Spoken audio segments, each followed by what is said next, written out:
You may be surprised to learn that Windsor has one of the highest property tax rates in the province. A new report from real estate website Zoocasa says Windsor is highest out of 35 municipalities and Toronto is the lowest. And while the numbers aren't wrong, they could be misleading.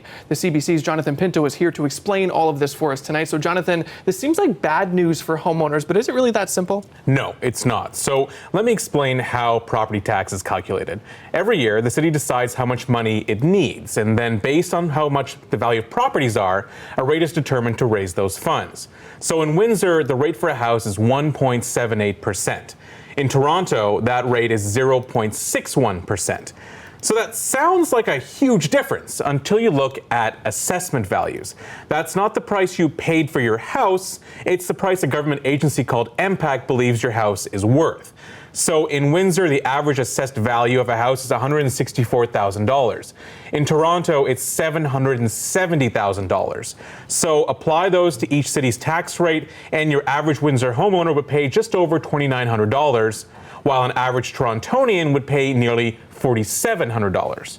So Jonathan, just because the tax rate is higher in Windsor, it doesn't mean we actually pay more in property taxes. That's right.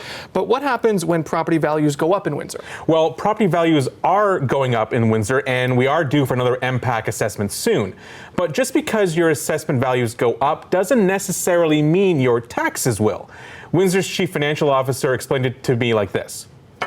You can't look at that in isolation. So if all of the properties go up similarly, then what would happen is we would need to look at our tax rate, and in fact the tax rate could be lowered to generate whatever municipal revenues are required to provide the services. So again, increased assessments are an indication of what the market is, values are on property, but again, you're part of a pie, and if everyone goes up, theoretically, if everyone went up by the very exact same amount, then one would expect that their property taxes would be about the same as what they were before.